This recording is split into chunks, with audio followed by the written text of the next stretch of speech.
Welcome to Chops and Pops. It is May 24th, 2015, and of all the sights and sounds to be seen and heard, you are here with us. Thank you so much for listening here on our YouTube channel. I am Andy. I'm Andrew. And I'm Shane. Today, we are going to talk about TNA Impact possibly being canceled, NXT Unstoppable, Gail Kim calls out McMahon for sexism, Sonny goes XXX, Ring of Honor and New Japan cross-promotion shows in Philly and Toronto, and Paige with a tasteless promo in the 21st century. But first, NXT Unstoppable. I feel like that was the classiest way for you to say Sonny's about to do porn. Right? Sonny goes XXX. But yeah, we'll get to that. So stay tuned for the porn talk. Yeah, we're going to talk about it. That should draw in some attention. I feel like Chops and Pops kind of sounds like a porn title. NXT.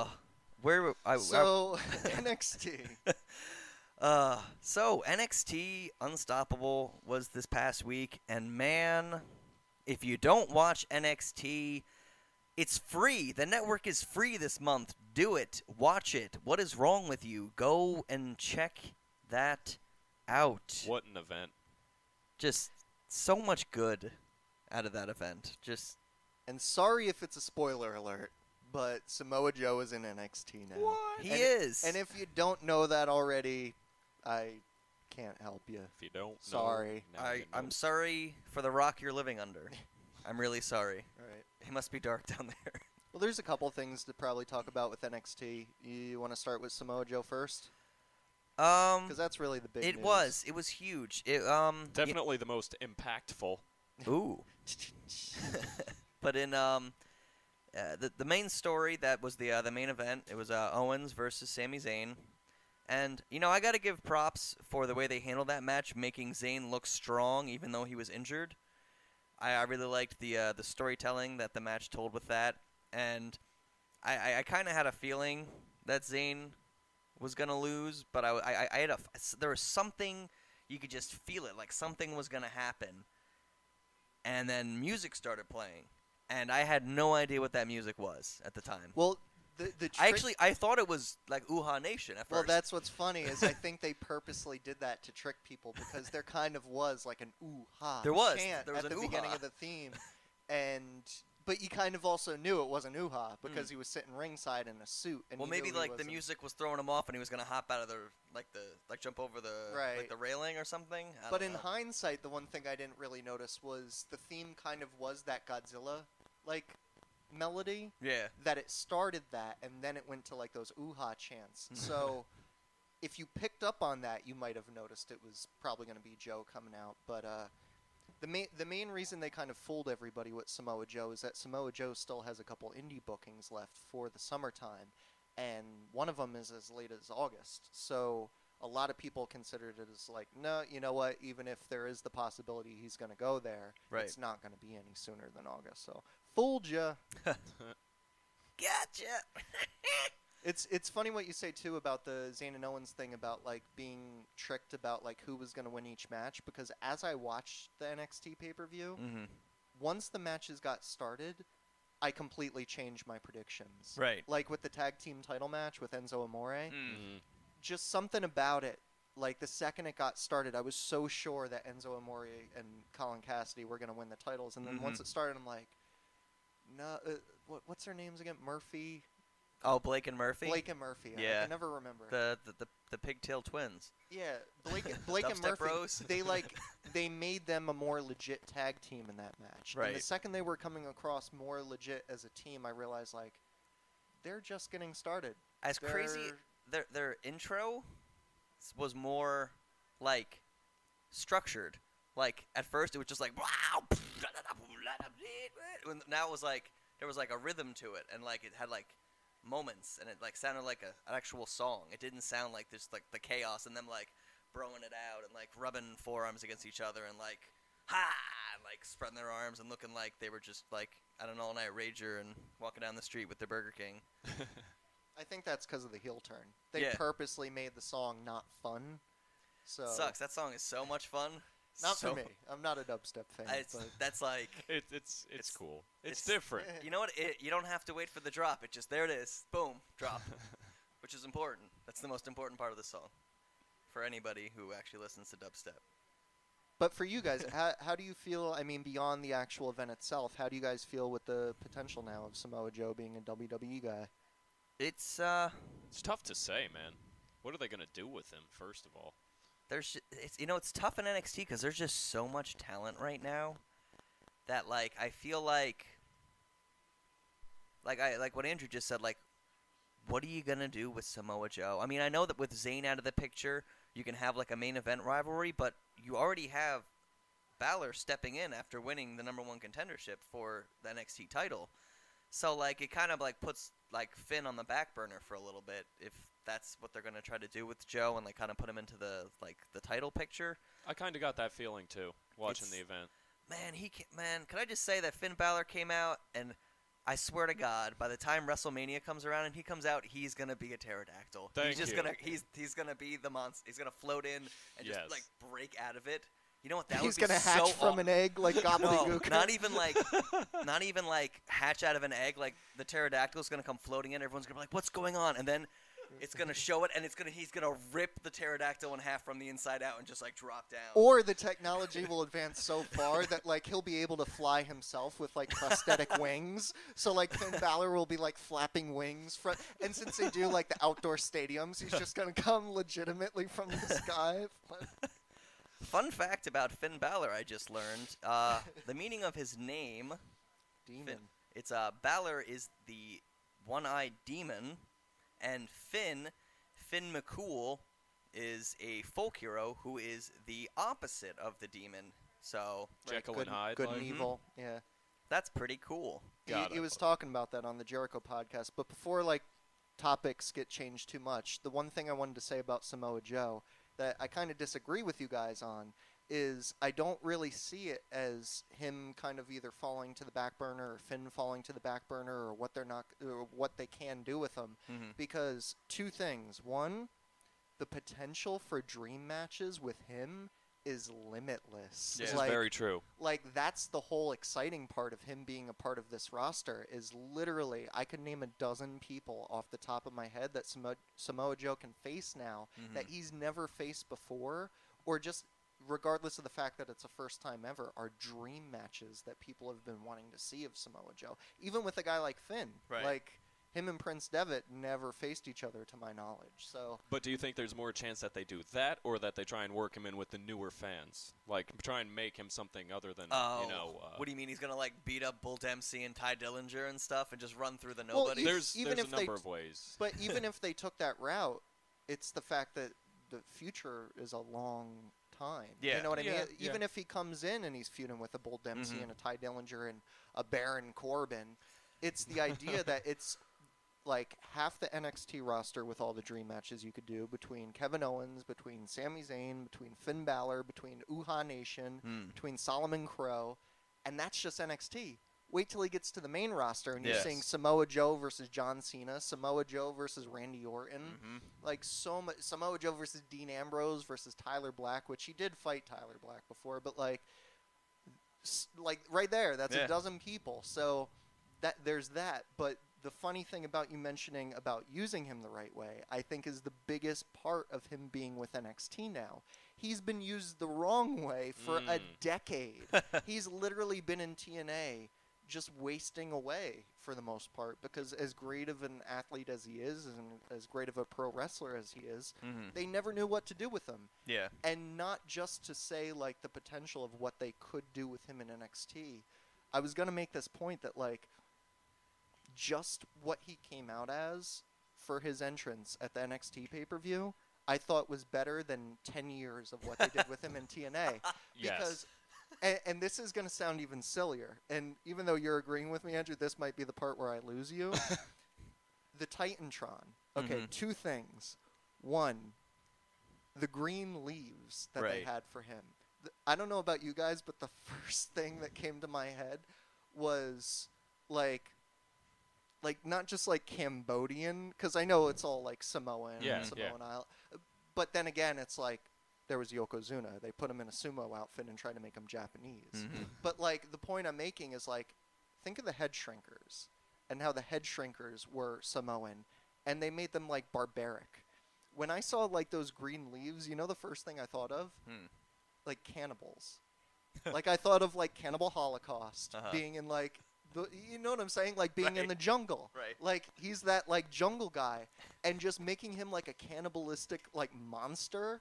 I thought was better than any look they ever gave him in TNA. Of anything that I've seen of Joe in TNA, I'd have to agree with you. I didn't really like a whole lot of it, and he didn't. Even though he didn't say anything, I thought it was a better look for him. Just the jeans and the shirt. Yeah. But and he looked like he was in better shape than what I remember seeing him on in TNA. He looked like he's gotten in a lot better shape recently. Even Owens has. Owens has looked a lot Owens, when better. he first started, like he was a lot bigger. Now he Yeah. looks more like he's like toning it up, which looks great. I think it makes him much more imposing as a monster. Well, continuing to talk though about the imagery that they gave Samoa Joe, here's what I mentioned to you off the air that I was telling you that the WWE could potentially owe me millions. Okay. If I had a time machine. Okay. but not necessarily. Right. Because, and for anybody listening, if I end up actually using this as the photo for the podcast of the week, you already know what I'm talking about because you're looking at the picture. And I have a laptop in front of me right now, which Andrew can see, but Andy cannot. I And I'm cannot. going to explain myself. The new Samoa Joe logo is a logo that me and my friend Jared created 5 years ago. And it's been on a website since 2010. Right now, I have the Samoa Joe t-shirt pulled up. And you notice the S and the J combined. Oh, yeah. Now, Andrew, Okay. I'm going to show you the photo of what me and Jared came up with 5 years ago. Goodness gracious. It is the exact same logo, except for the fact that the J is a little up higher to make it a dollar sign. Andy? I was going to say that. We made that logo 5 years ago. And I don't know everything there is to know about copyrights, but I know one thing from times that I tried to get LLCs and copyrights with bands and songs and lyrics and all that, is that one of the ways that you make a copyright is you have to have a physical piece of merchandise. If we would have even printed one T-shirt with our logo on it, we could be suing the WWE right now. All joking aside, Right. really. Like, and those Samoa Joe shirts, from what I heard, have been selling like hotcakes. If we would have had one T-shirt with that logo and proof that it was printed in 2010, Oh, man. Samoa Joe would owe us. Well, WWE for Samoa Joe's logo would owe me money right now. Oh, the money they Isn't pay that you to shut up. heartbreaking? Like, Yes. look at that. That is the exact same logo. I absolutely love how Ugh. they made it a dollar sign, though. It They found a way hurts. to It incorporate hurts. money into his image. Yeah. There's just I know that might be a little egotistical to get on my life right now, but really, it was just way too much of the same thing that I had to mention it. Anything else though about NXT before we kind of move along? it was damn good. And when I get to my my chops and pops later, I'm gonna bring out more detailed about certain elements of it. But really, just a really great show. Like 2 women's matches. Yes. That even the lesser of the women's matches was better than anything you're seeing on the main roster right now. Think you're And right. that's got to be such a kick in the pants to the WWE. Like, God, ooh, like how are they screwing it up so much? Like, and you know what's great? You know what drives the women's division in NXT? Being the best, not Competition. petty, stupid, total diva crap. That's what I was going to mention as the it's- reason behind the WWE, the main roster diva things, is Yeah. they're just really trying to push for total divas. Yeah, that's what made like the women's match, like that was my favorite match of the night. Oh, yeah? That was Easily. That was it unbelievable. was the best match. Yeah. you could feel it. For me, it's up there in the top Yeah. 10 of best match of the year so far. That was an incredible match that Sasha Banks had with Becky Lynch, and I've never been really a huge Becky Lynch fan. That match was what convinced me, and I'm sure it convinced a lot of other people. Any thoughts on my boy Tyler Breeze? Well, that was the only other thing I was going to add, that if we move on, the only other thing I need to address. Oh, that entrance was wild and Both crazy. of those entrances Yeah. between Tyler Breeze and Finn Balor were 2 of the greatest entrances, at least since WrestleMania, but could be up there as... I can't say anything about Finn Balor's entrance because I don't want to ruin my pops and chops, but good God! Yeah. It's all of the entrances, they really stepped, like NXT, you can see that they've like really stepped their entrance game up, especially with like having the screen on the ring itself. Yeah. I love that. Yes. The HD lights. They're Yeah. doing more and more of that of replacing the aprons with it. I thought it was way too early before they'd ever make the entire Right. entranceway. But what's interesting is if they're taking that step, Dallas, Mm-hmm. that long ass Oh, entrance man, ramp yeah. is going to be HD lights, and oh my Yep. god, that will look so amazing on television and in person, which Yeah. we will all be there. Apparently, Vince has said that it's all hands on deck for WrestleMania 32. I He's like, if it cannot doesn't wait. sell out, it's a loss in his mind. It's gonna fold the company. Yeah, You know what? With his ego, it very well could, which is crazy. Imagine. But anyway. Tyler Breeze.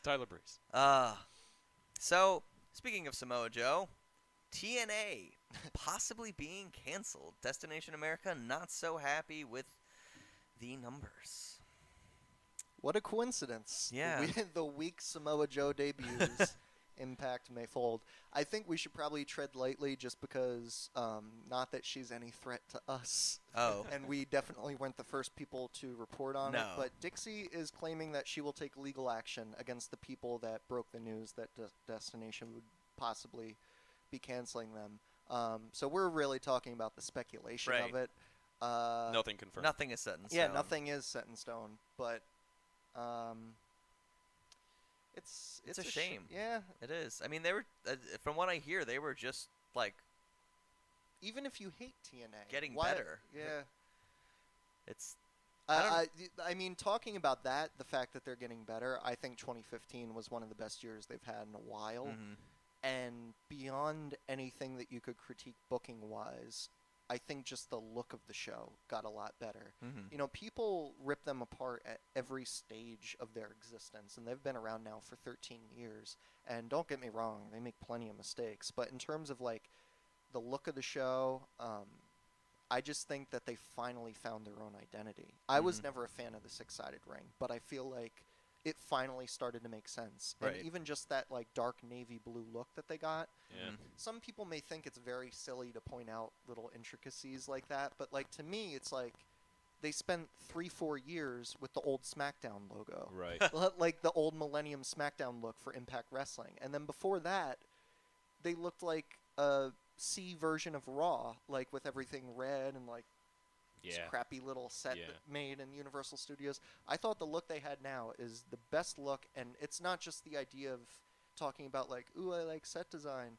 It's that makes your brand. That makes you An identity. exactly. And even somebody like PWG who doesn't have a budget, they have an identity because they book at the same venue every time. They have the same apron. They have the same, crowd feeling.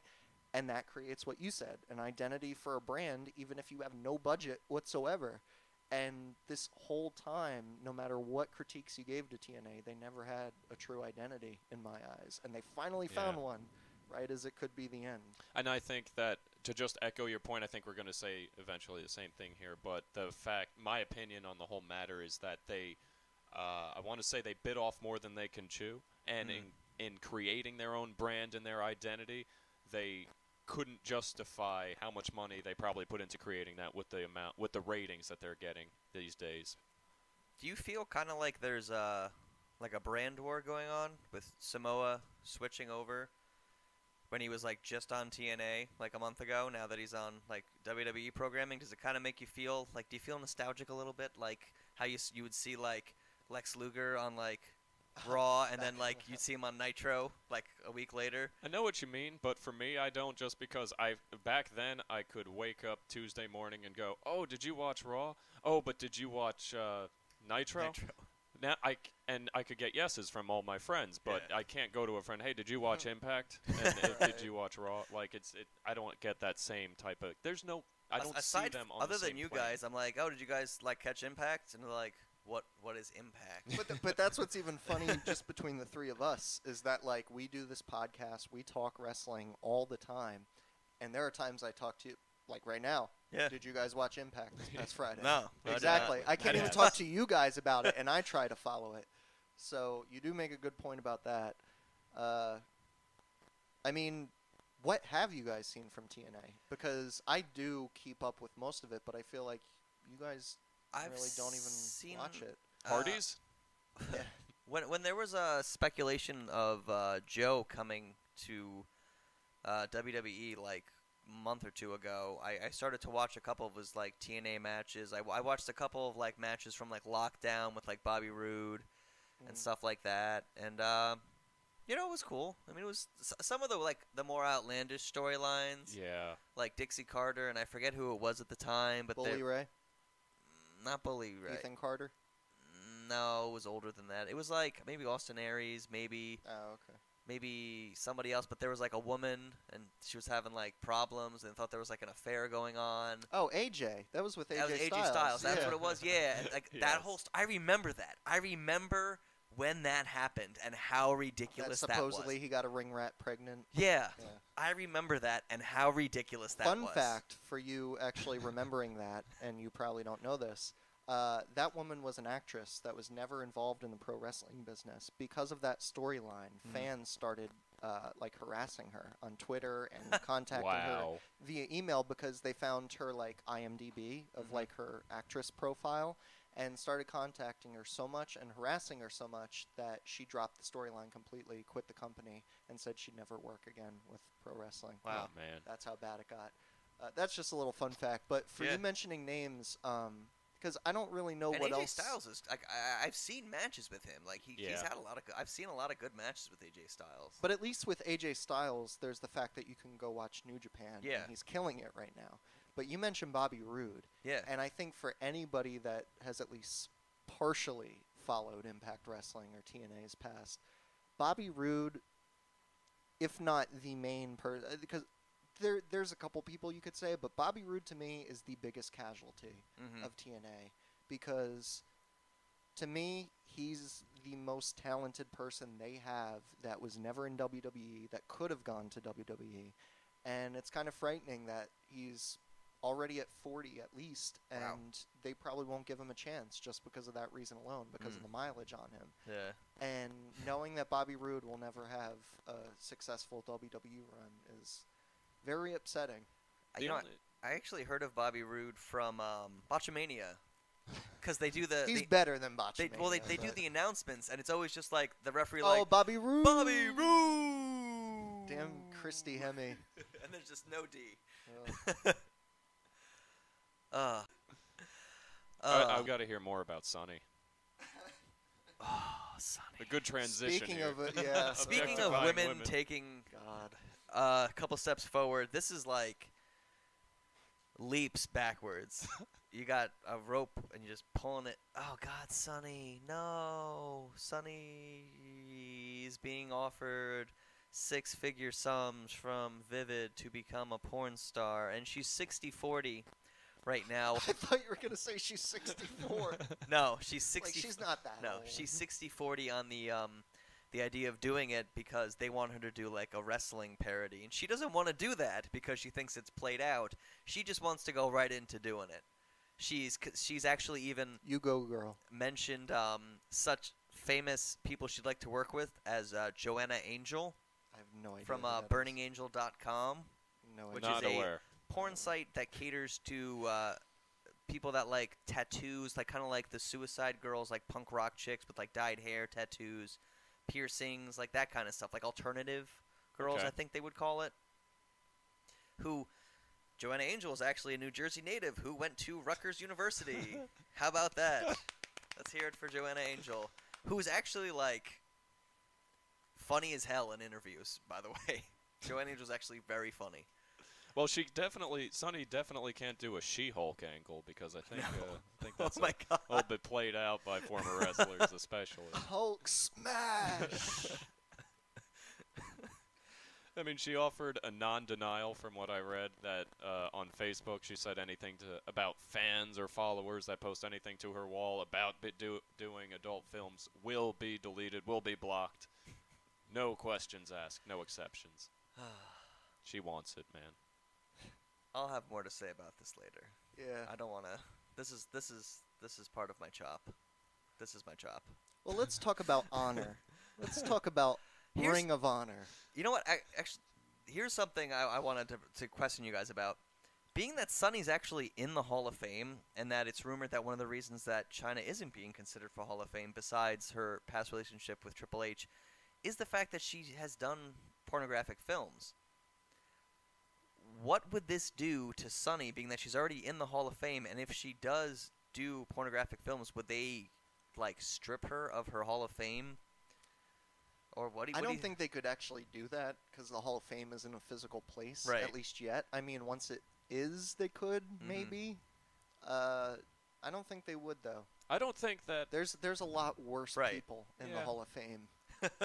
I think Yeah. that, you know, for what it's worth, porn isn't as Taboo? as what it used to be. In all honesty, like it's not like, and she hasn't even been around. She No. hasn't been really relevant since she was inducted. So Look at Kim Kardashian. That's her claim to fame. She was in a sex video with Ray J. I mean, oh yeah, she was Paris Hilton's best friend. That's her other claim I to didn't fame. even know that. Oh yes, they were best friends, and then Paris did her video, and then the Ray J video of her, and that popped up and you whatever. speak the truth. Yeah. It's and now how many Kardashian shows are there? You know, Khloe and Kim Take Miami. You know, like Too many. there's the mom has a talk show, for God's sakes. Bruce Jenner. The dad is a mom. Is, you know, he's transgender. You know, bravo to him, by the way. Olympic champion. Yeah. Greatest athlete in the world at the time, Bruce Jenner, just being himself. You know, I gotta say, anyone that can do the decathlon is a hell of an athlete, and to win at the Olympic level is just kudos to him. Word We are life. getting so off topic. Yes, Let's bring it back. bring it back.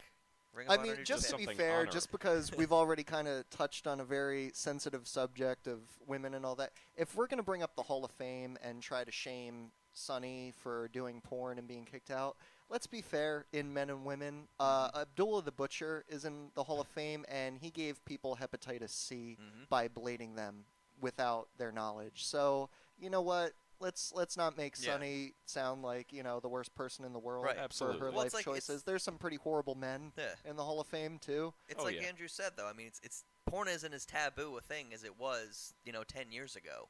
Right, It's- but if we're talking about reasons why people should be kicked out of the Hall of Fame, I think Abdullah kind of. I loved Abdullah growing up before I knew these things. But You know, there's I a loved, standard. Right, Yeah. like if there's a reason to kick somebody out of the Hall of Fame, Abdullah's at the top of the list. But yeah, Best of luck, Sonny. Yeah, good, do your thing or whatever. You were saying Ring of Honor? Is there any segue to talk about I Ring don't of think Honor? we could. I don't think. My two topics left to talk about right now are your Ring of Honor thing and Paige with her terrible promo. All right, at least that's maybe on the topic of women. Okay. Not that Yeah. Paige would ever take that route, but Speaking of just, I guess this is just a very women-centric news segment here. Paige with a tasteless promo towards Tamina, basically insinuating that she's a man.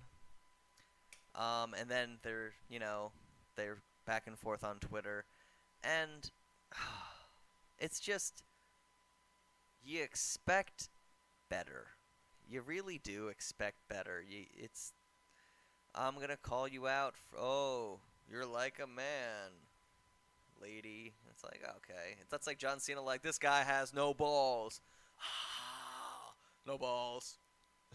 And then, or John Cena, literally saying that Rusev keeps his pimp hand strong over Lana. Like, seriously, this kind of stuff, especially if, Paige is, a face in this situation, you can't have good guys be dicks. You can't. I don't believe she's, in this situation, I'm taking Tamina as, the victim of somebody, of hate speech. I'm not taking, Paige as, oh, I'm just trying to rib you, guy. It's like, no, that's fucked up. That's not nice. It's not nice. well, I was waiting to see where you kind of went with that because you were the one who wanted to bring this up as a topic on here, Yeah. and it sort of started to sound like the thing that upset you was actually the lack of creativity. In terms of like John Cena saying you have no balls, you know what I mean? It's just it's in relation to that. You actually think of it though as hate speech, and you think that shouldn't be on WWE programming. Especially now in the day and age we live in. It's PC era. Yeah, it's not something that they should really be doing, especially with their Don't Be a Bully campaign and all that stuff. They really shouldn't be beating up on people, even jokingly about that kind of stuff. Or just like, again, even though we kind of digressed, like you brought up somebody like Kris Jenner, and like the fact that being transgender is something that is being talked about a lot more today. Like, it's just kind of the idea that beyond it being hate speech, you know, throwing out an insult to a woman that she's really a man really isn't cool in the PC world of today. It's definitely unprecedented, though. I mean, it's not like she's ever done anything like that before. It's No. not like her to talk like that. So it's like, is it a product of no creativity for that segment? Could she not come up with anything else? Well, that's the thing. Like, Andy was the one who wanted to bring this up, but to me, I guess the reason I kind of overlooked it was, if anything, I just thought it was a corny diss. Yeah. And nothing more. So Yeah. Lack of creativity kind of defines it well. Shame on you, Paige. So I read an article, just kind of like a hypothetical article, about trimming the fat of the WWE. I got it off of Big Show? It's funny you mentioned Big Show. It's I got it from CageSideSeats.com, written by Josh Gagnon, if that's what his name is. Must be French. So basically he's saying he gives a list of 15 people who he thinks could be trimmed to make room for the NXT superstars when they come up, including them, The Ascension, Alex Riley. Oh, yeah. Big Show not going away entirely, but stepping down to like more of a mid-card, only around every now and then. Doing what he's been doing recently. Yeah. Cameron, bye-bye. Girl, bye. Girl, bye. Curtis Axel, kind of going away. Which I disagree with that. I kind of like the Mega Power thing. I think it's hilarious. Yeah. It's not great wrestling or storytelling. It's nice. It's nice to see. And he's really getting into it with the mustache and everything. He's believing. Eric Rowan, but now that there's the potential Wyatt family get back together, I'm okay with that. Kane, I think Kane should go more of the way of Brock Lesnar, where like he goes back to being the monster and only comes around just to like fuck people up, and then goes away. I think they've ruined that. He did it. The suit. That's. Oh. They've played too much to the fact that you used to be a monster, now you're a suit. It's not like Lesnar where he's an uncontrollable beast. Lesnar. They should just bring Lesnar in every like once a month to just like beat people up and go, I'm still here, and just walk away. And then where'd he go? I still think that Kane's destiny is what I believe they're going to give him an honorable like send-off where he's going to have his one final shot, and it's going to be great. So that'd be probably the only guy so far that you've mentioned that I don't agree with. Jack Swagger. He was actually on it was either Superstars or Main Event match last week, and all the feedback I heard from everybody was, I completely forgot about him. He still works for the company. His main job is to just lose to Rusev at this point. Well, he already did that. So. Well, that's all he does. It's like, who can we get to lose to Rusev today? Well, we have Swagger. Swagger, do you feel like getting beaten? Yes. Because he has a lisp. See, I did that. He just needs JBL. JBL being cut. He doesn't need to though. He's not an a performer. Yeah. And this is quoting the guy in the article. Why would I want JBL gone? Maybe it's because he yells like an idiot entirely too often. Maggle. He's actually one of the only things I enjoy about the announce team, to tell you the truth. Unless Booker T is making a completely un-PC comment that they have to apologize for. Actually, if anybody gives anybody crap about objectifying women, Michael Cole had to apologize immediately for Booker T's comment on Monday Night Raw this past week when Booker T said Rusev threw Lana out like a pile of trash. And Michael Cole immediately put a Band-Aid on that and apologized for Booker T. Wish I could be between the headsets for that one. And then his Owen Hart comment. So I like JBL on commentary. He's fun for me. speaking about commentary, Jerry Lawler, the king. Oh, to cut him? No, cutting him. I mean, they moved him to SmackDown. Yeah, that was enough for me. It feels People like do he's just slowly being phased out. Was the over point time. of the article to cut finances so they could contract these guys more, or because it's just I guess he's just getting rid of people, maybe because the one guy I don't remember his name, but the one guy they have on commentary for NXT is fantastic. The one guy with the glasses, not Corey Graves. You know what? It's funny you mention it. I can't think of his name either, but it was either the pay-per-view or the TV taping the week before that I thought that. I was He's like, good. You know what? It never dawned on me. He's actually pretty good. Because he's not doing the Corey Graves, like Michael Cole, like fanboying out thing, and he's not doing Byron Saxton being Byron Saxton. He's like calling the match. Yeah. And it's good. Like he has a good voice. Yeah, too. I like that. I miss them calling the match and not just talking about whatever. Joey Styles. I miss Joey Styles. Hey, remember, whenever I think about a commentator calling the match, I remember that shoot before he left. Oh, that was great. Yeah. Oh. We're never gonna have it again. But if there is, then we're gonna find out his name. The guy We'll from think about NXT. it. Yeah. Then Layla, just because she's getting up. I mean, she's 37. She has knee surgery. Her last big feud was Summer Rae and her teaming up to get back at Fandango. Forgot about that. That was yeah. That's what I mean. It's like okay, that's the Matadors. You can dress up Primo Novico all you want. Still the Matadors. The best part of the Matadors is the little. You could put glitter on a turd, but still turd. Mark Henry, mainly just because of his age. No. I love Mark Henry. Don't you dare say that. Mark Henry has potential that doesn't get taken advantage of. Like and I've said this before. I don't know if I've said it on the podcast. Every single storyline I see that Big Show gets booked in, I always think you should have put Mark Henry there. Because if you needed a big man, whether it be a face or a heel, Mark Henry can do a way better job than Big Show. Couldn't agree more. I'll tell you that when he faked John Cena out that he was retiring and cried, I was like, I was. It was brilliant. It was real. And that was one of the few opportunities they've given him. So it's like if you give him the chance, he can shine. But they just don't give him enough opportunities, I feel. If they don't give him the retirement match that he wants in Dallas next year, I will not be a happy camper. Well, it is all hands on deck. So. Right. And he did give birth to a hand. Well, he didn't give birth. Nice. Could you imagine that's part of the backstage segment with him going out? It's his retirement match, and on the right before he gets to the your child. It's the hand. It's go get him, Dad. It's just a high five. It's like the hand is holding another a baby hand. That's terrible. Should be on the writing team, Andy. Rosa Mendez. Yeah, everybody still wonders why she's still employed. And apparently she's not even going to be on Total Divas anymore. I know. And Naomi's back though. That's a plus. Good. Yeah, she'll be a regular. I like my barbecue burnt. Yeah. God, you need more Usos on that show. But I think Summer Rae is gone, and that breaks my heart because I do love me some Summer Rae. Isn't she doing something else though? Me? I saw her. None of you heard that, did you? What? I said me.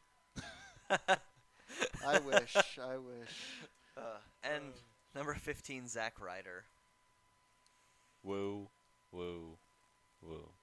Yeah, I mean, I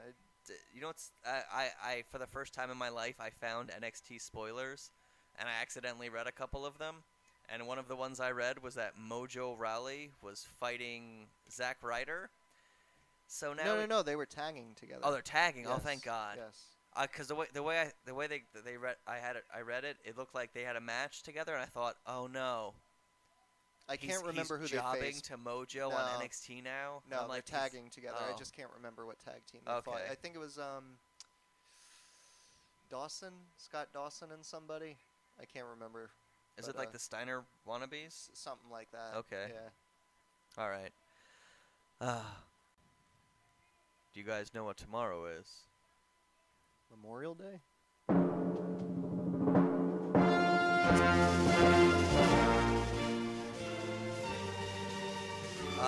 Yes.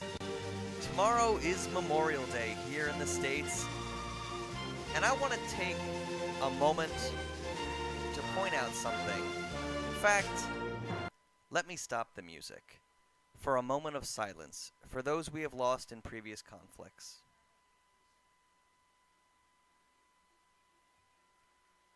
I just want everyone to take a moment tomorrow when you are barbecuing and enjoying yourselves to remember the men and women who have given their lives for our freedom that we enjoy.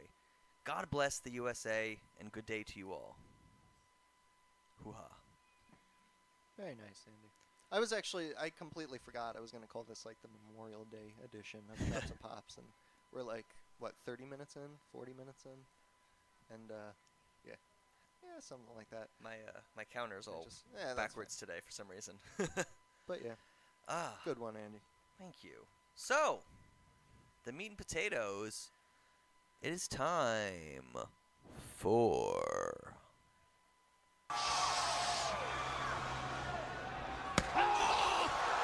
some chopping. Let's get down to the nitty-gritty and the dirty. The filthy, filthy dirty. Mr. Andrew. Where to begin? I'm going to go with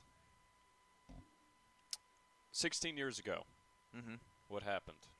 I think it was within the past week. A man lost his life for us. Actually, yesterday. The Was 23rd. it yesterday? Yep. 23rd. He would have been 50. Owen Hart. It's been 16 years. Damn, I feel aged, but man, it feels like yesterday. I did not order that pay-per-view. I did not watch it. Isn't that weird that, like, we've all been wrestling fans for years, and we obviously, I wasn't a huge fan of the Attitude Era, but almost everybody was watching in 1999. I, too, watched every single pay-per-view that the WWF put on. I missed that one, too. Isn't that weird? And I feel like it's kind of like 9/11 where, like, everybody tells their story of where they were when they heard about it. Especially wrestling fan dorks like us. And I remember exactly how it all went down. Because, again, like, because of our age, we were pretty young in 1999, like middle school era. And, well, you might be a little younger. So it happened in May of 99? Yeah. So that's That was 7th in grade? End of 7th grade. End of 7th going grade into for 8th. us.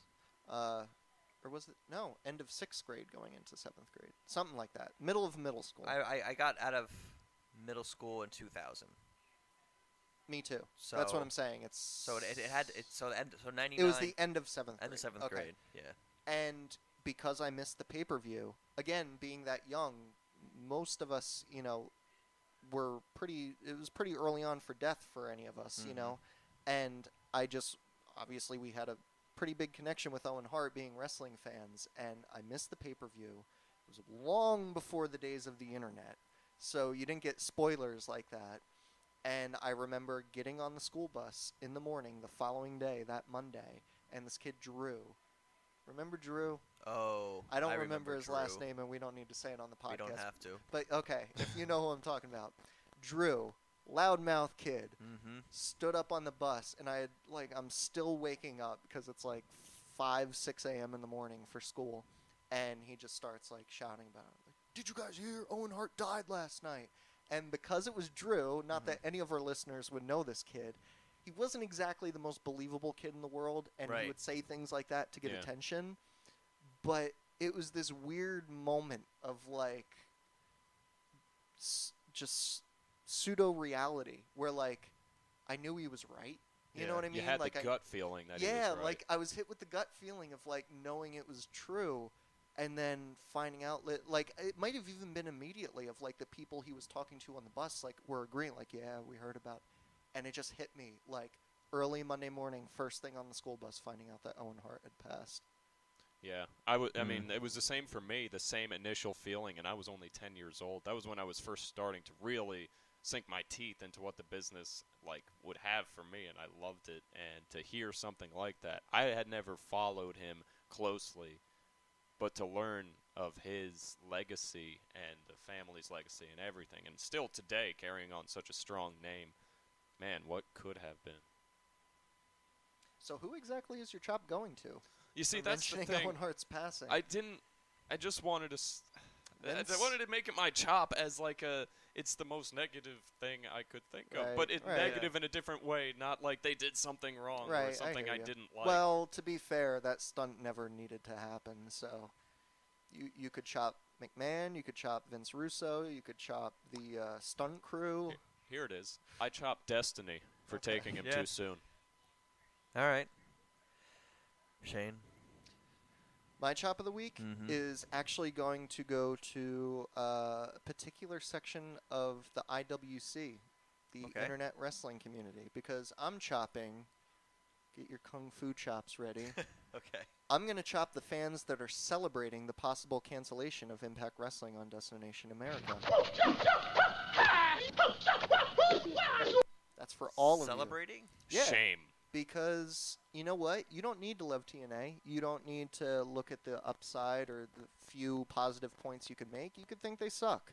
But I think if you're a fan of the pro wrestling business and you're celebrating the idea that there wouldn't be another company, another fairly big company, considering the fact for most of their existence, no matter what criticism they got, they were looked at as the number 2 promotion, that there would be a company no longer existing for other workers to work at. You know, it's Yeah. hard enough to get into the WWE and that really being the only game in town. And if you can't work there, especially for guys like we talked about before, like Bobby Roode, who's an amazing talent, that if you can't get to the WWE, I don't think you should celebrate any wrestling company going under.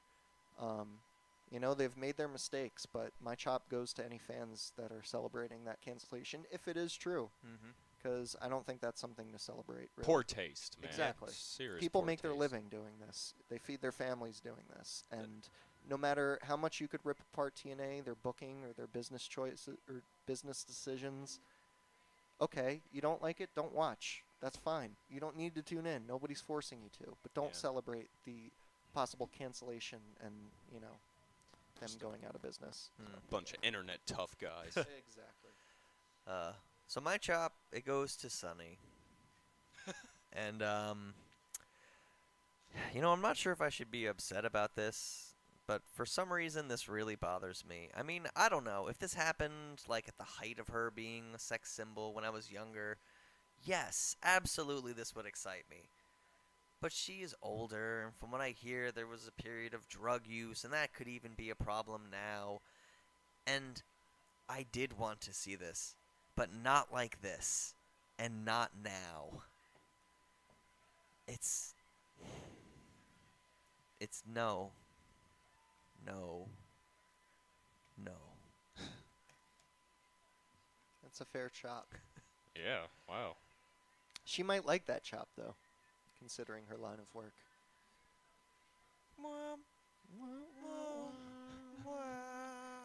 All right. Speaking of porn, should we get to our pop of the week? We should. All right, I'll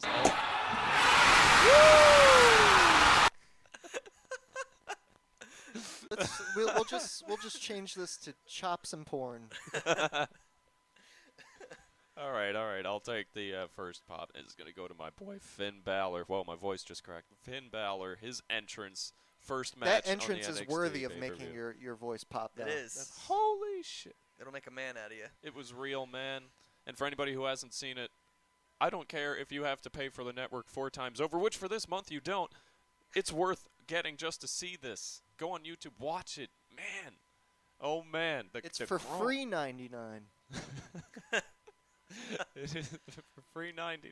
You think they should make a shirt that says free 99 instead of like $9.99 for all the free months they keep giving out? Yes.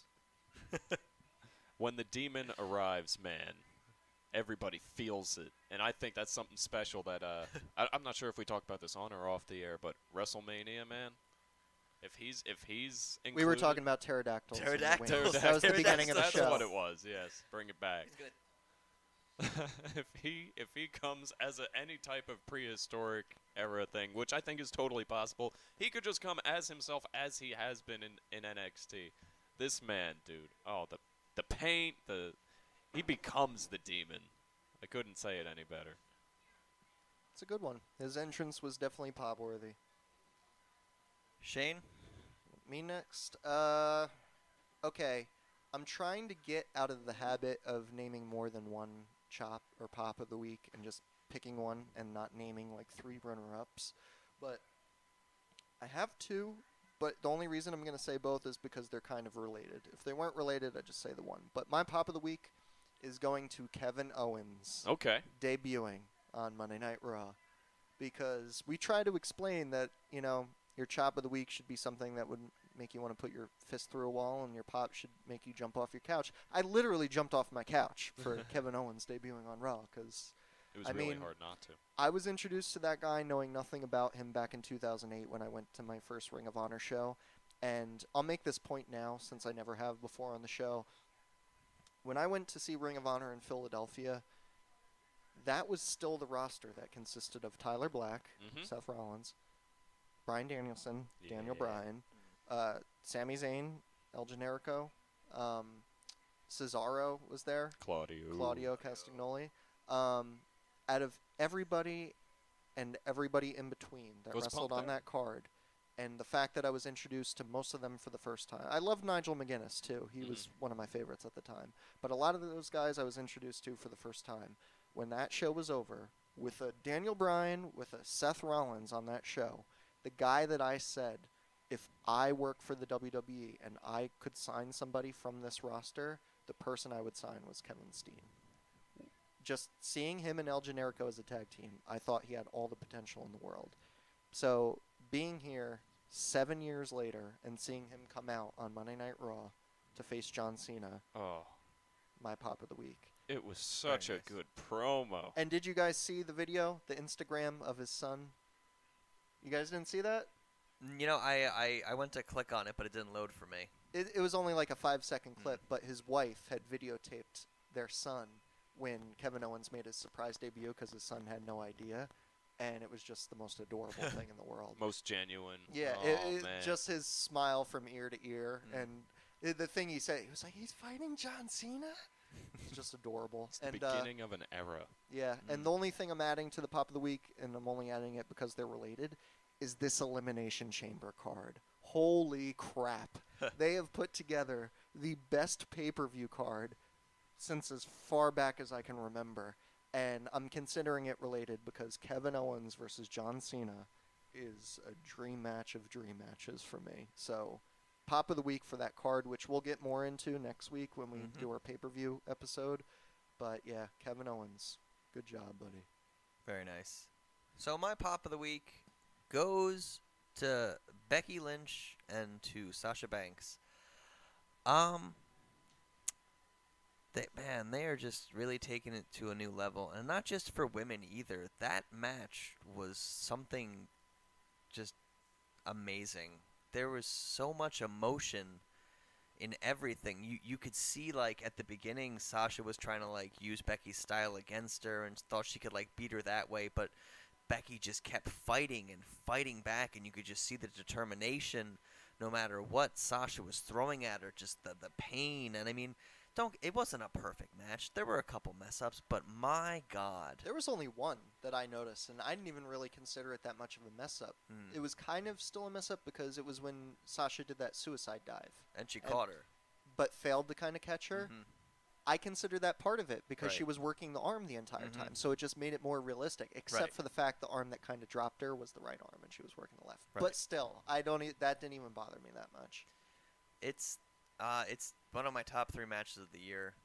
It's that damn good. It proves that it's the best story. Who is the best?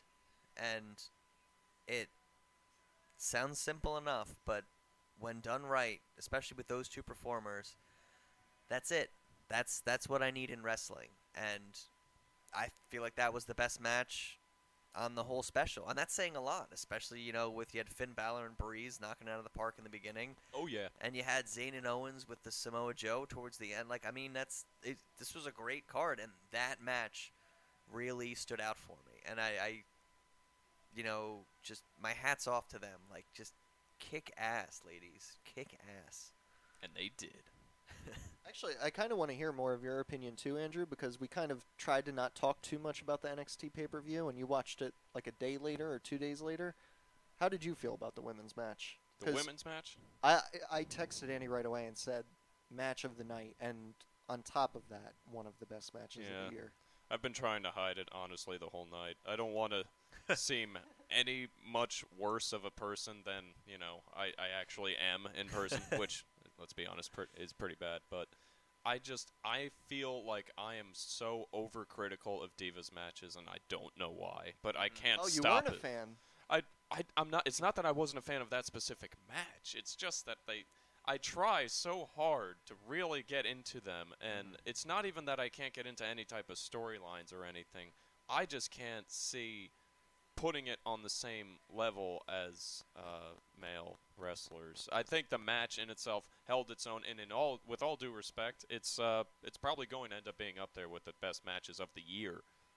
I just personally, I didn't find it the best match on the card. What did you like better on that pay-per-view? First match. Oh, the Balor Breeze? Yeah. Okay, all right. They roped me in with the entrances, and so I brilliant. am a big fan of Breeze as it is. Me too. Oh my God, He's it's gorgeous. Tyler. Breeze is gorgeous. They have such good looks and such good talent, good chemistry. Also, I don't want to take away from the Divas, though. I'm not saying they're bad. I don't think. No, they're bad. I hear what you're saying because I had the same difficulty that you had, but what really broke the ice for me actually was in NXT when Charlotte and Natalya had that match. It was one of the earlier NXT pay-per-views. Okay. That to me was on par with anything I've seen from any of the men, and then to see the storyline and feud that they ended up building between Charlotte and Sasha Banks was another one that did it, and then. Since that was the one that had the whole storyline, it was kind of it just kind of worked that later on when they had that fatal four-way that that it still worked together so well that like even though the story wasn't there the same way it was for those last two matches, that the fatal four-way just kind of worked. So it kind of broke the ice for me, and now I can kind of see it in the light it needs to.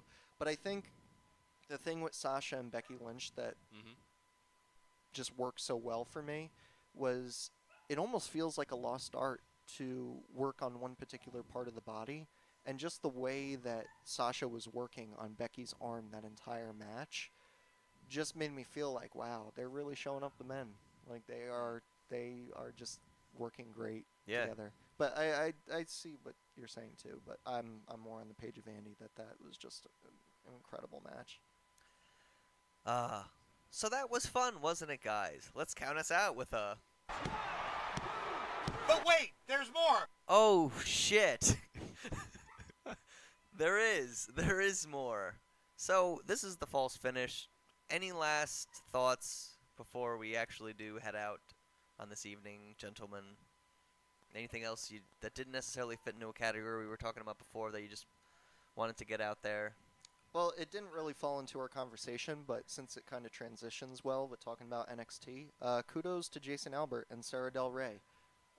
They got promoted as developmental coaches down at the WWE Performance Center. Both are great.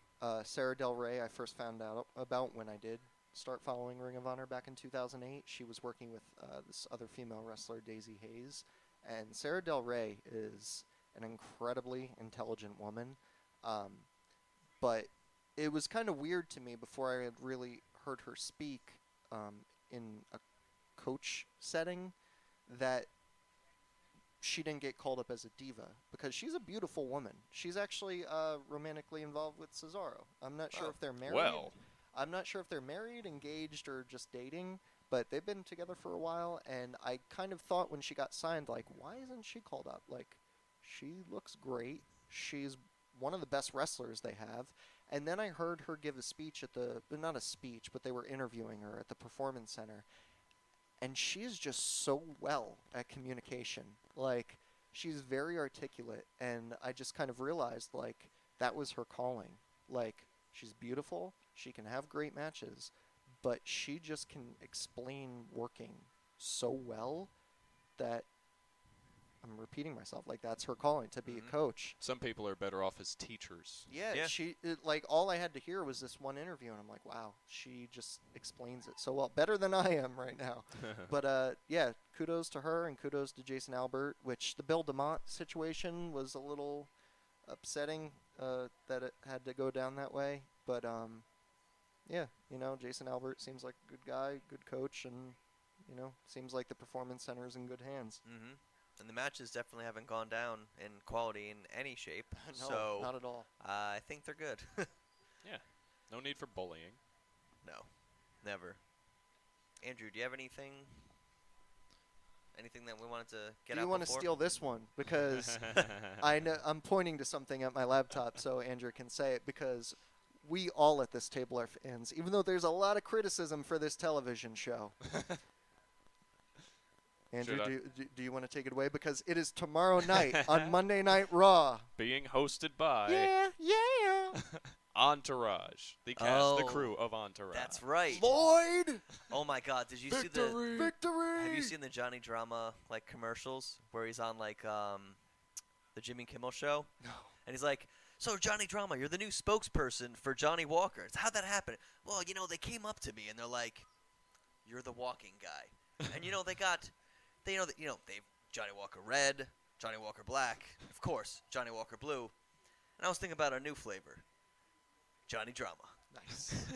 And then it cuts to him in a hot tub surrounded by women, and the one woman turns to him, he's like, "I love you," and he grabs her a little closer, and the other one turns and she's like, "I love you too," and he's like, it makes me really want to see that movie. No one could see you nod and smile, No, but that's yeah. Everyone gets the it's drama. Johnny Drama. Yeah. If you know drama, it's so drama. I love these guys. It I'm looking makes me forward so to a excited thin for that turtle. movie. I'm looking forward to Ronda Rousey. yeah. Ronda Rousey. I need Ari Gold, man. Oh, I need some miss Jeremy him. Piven. How crazy would it be if during the Entourage thing, Ronda Rousey makes an appearance again? She could. I understand why you would draw that, but I don't think Just to have her beat up on Turtle a little bit. sell the movie Oh, to see how this ends. I do miss Ari Gold. I need that back in my life. Man, a bunch of what a great show. You know what? That's my problem. Is there's so many people that criticize it as oh, the bro show, but it was one of the best scripted shows on television. The storytelling was better than most things I see on TV, and I'm not just defending it because I loved it. The character development was amazing. The story arcs were brilliant. Mm-hmm. Doug.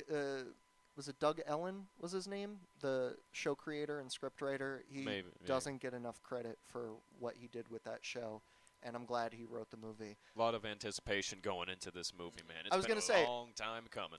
I'm gonna put you guys on the spot on the podcast. Let's do the bro code thing. Let's go see this movie because I'm not missing the Entourage movie.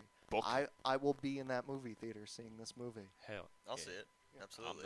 I'm there. All right, we're going. So the only thing I have to say is actually very uncharacteristic of me. From NXT Unstoppable, Baron Corbin. Maybe I don't hate him as much as I used to. Why is this? Uh-oh. It wasn't a bad match, and he's still pretty green, but he's shown a lot of improvement, and I'm still gonna boo him. But you booed him hard in Philly. Did. I booed him very hard in Philly because I thought he deserved every ounce of it. But his belly button doesn't look as weird. His jacket looks a little bit better, and he's not a mute. And he wasn't terrible on the mic. I've heard a lot worse, actually. And you know what? If that's gonna be his thing, okay. It's almost like a, Randy Orton Legend Killer. It's oh, this is the guy you look up to? Okay. I still don't like the whole lone wolf, and I think his tattoos are stupid in his face, but, now at least I'm going to boo him because of his character being the bad guy to boo, not so much. I'm not exactly a Corbin fan, but I don't hate him. We have to be some pretty comfortable gentlemen to be sitting here broing out for the Entourage movie and talking about other wrestlers' belly buttons. That's all I'm saying. That's a certain level of broism. He's got a weird belly button, okay? It's bothering. For some reason, that's something that's belly button? What's up with that? It catches my eye and it upsets me. Let's be fair here. Batista had a belly ring. And he had doesn't he have the tattoo around his belly button too? It's Like, what? Why? He has it, and then to point it out, it's like, yeah, this is actually here. Well, that's enough of that. That is. So that actually is the end of our show here at Chops and Pops. Man, I hope you enjoyed. Please, if you did, hit the like button. And if you really liked it, hit the subscribe button. Check out our other videos. It's awesome. Tell your friends. Tell your friends. Tell your wife. Tell your kids. Tell everybody. Chops and Hide Pops. your kids, hide your wife. Not from Chops and Pops. No. If you're going to hide them, give them a laptop or an iPad so they can listen to Chops and Pops so they're not alone when Good they're idea. hiding. You can check me out on Twitter at YDNAGIACCONE. I tweet stuff sometimes. Why not? Check it out. You cannot reach me. I'm not going to give any of my social networking, but here's Shane with the email address for the show. Chops and Pops Podcast at gmail.com. Once again, that's Chops and Pops Podcast at gmail.com. Send all your hate mail for my sexism. Yeah. I guess. Or maybe if you're actually a Baron Corbin fan. or you like belly buttons. You like belly buttons. Fact. So, from all of us here at Chops and Pops, you stay classy, world.